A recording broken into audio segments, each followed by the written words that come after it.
Yep.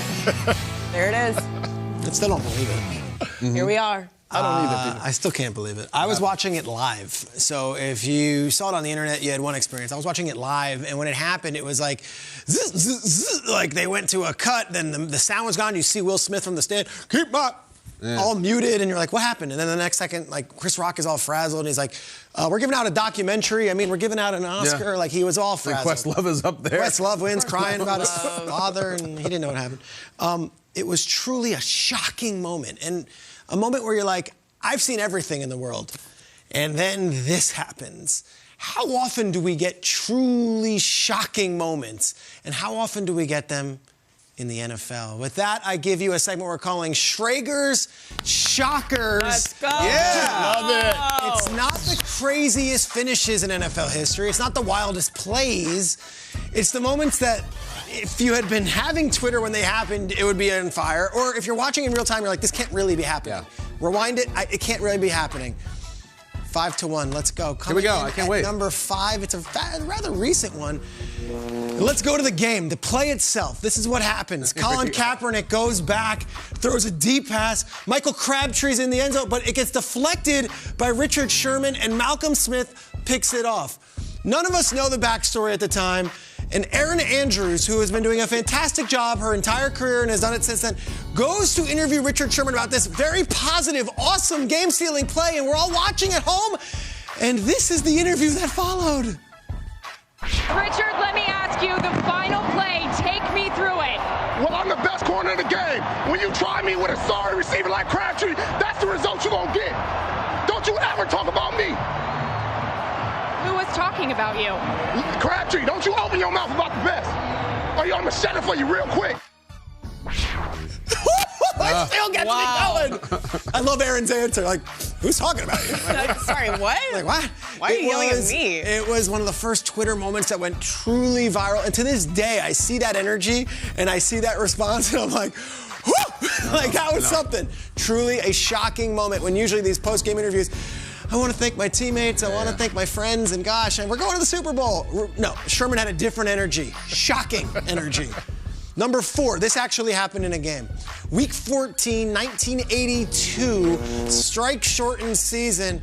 The Don Shula-led Dolphins go to New England, and it's 0-0 with less than a minute to go. Late in the fourth quarter, the Patriots get just close enough on their home field to kick a field goal, but it's such terrible weather. What's going to happen? This actually happens in an NFL game. Watch. They brought the snow machine out and cleared off a spot for John Smith from the 23-yard line, and the Dolphins are hopping mad about it. I've never seen anything like that. Here it is. Good snap. Set down. If the kick is up, he has converted it. It's good. As the snow falls and the wind swirls, amazing stuff. Can you imagine? They brought a snowplow out to clear out the snow where the field goal would be kicked. The guy who did it, this is unbelievable, Mark Henderson, was a convict on work release who was working the snowplow that day. What? He became a New England folk hero, and he had an amazing quote after. It was like, I already was a convict. What were they going to do with me? Throw me in jail? The league would go on to immediately ban the use of snowplows on field during a game. And, of course, Don Shula did protest the outcome, but Pete Rozelle was kind of like, it's all right, let's move on. Number 3. Wow. Let's go to the Super Bowl, the biggest game ever. The Ravens are up 21-6 at half. Jacoby Jones returns the opening kick. It's 28-6. It looks like the Ravens are on the way for a blowout. In the Super Bowl, with 300 million people watching, what happens? Let's take a watch. Why is the clock stop? All of the lights on the 49ers side of the Superdome are out. You can only imagine the scramble officials are going through. This has lapsed into the surreal. They're working on it now. They should have it up in 15 minutes. So if you want to let the benches know, that's the latest. Right? And where's that coming from? It's coming from NFL control. NFL control. I'm looking at the clock. I'm like, why is the clock stopped? Why is the clock stopped? It stopped for it stopped on 13:22 for 5 seconds, and then all of a sudden everything went out. It was 13:22. 20-minute delay. 20 minutes? Hey, I'm reminded of that Motown song. There ain't no mountain high enough, and there ain't no valley low enough, and there is nothing that's going to keep us from winning this championship. Not this and not nothing. We're going to win this game no matter how long it takes. How the hell does this happen? This is just insane. We'll now resume the Super Bowl.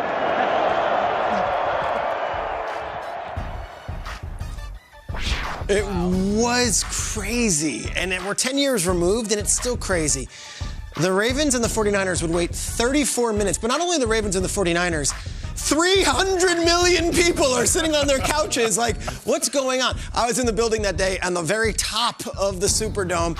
As a reporter, my electricity went out. I didn't have access to my cell phone. I didn't have access to the laptop. Everybody was a little bit freaked, a little bit spooked, but also kind of just like, what the football, okay? That's what we're going to say. Like, Tired after this. What is going on? Right.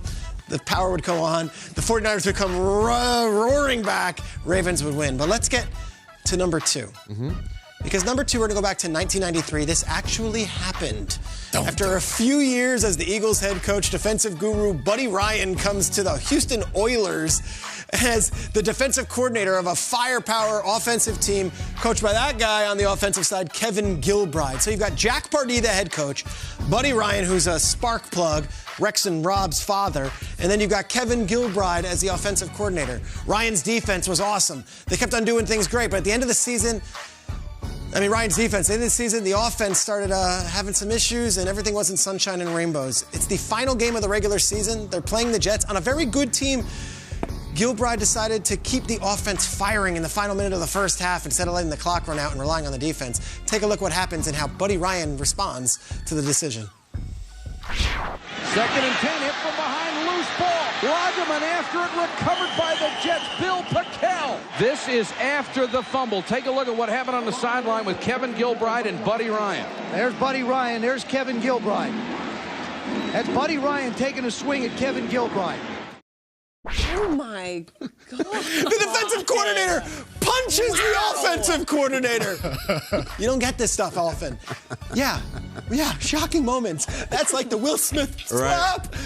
Last one, 1968, Darryl LaMonica, Joe Namath, AFC game. Everyone's watching at home. It's 6:59. It's a wild shootout.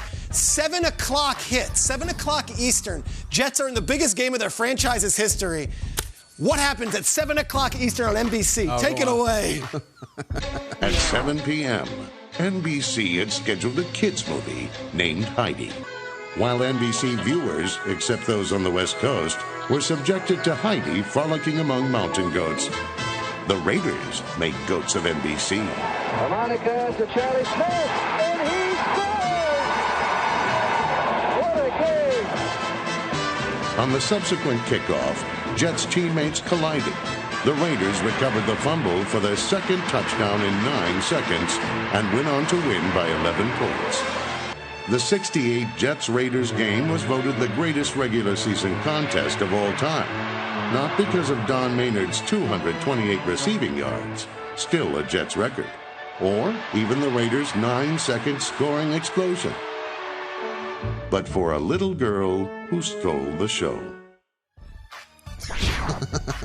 Let me sum this up. At 7 p.m. on the East Coast, NBC kicks off the game and goes to a children's movie called Heidi. So everyone at home is watching the Jets versus the Raiders in this crazy shootout. And at 7 Eastern, every Jets fan on their couch is watching a kids movie. Like, where's the game? Where's the game? And in that time that happened, the Raiders came all the way back and scored 2 touchdowns and won the game. So then they eventually go back to the game. And they're like, what was that?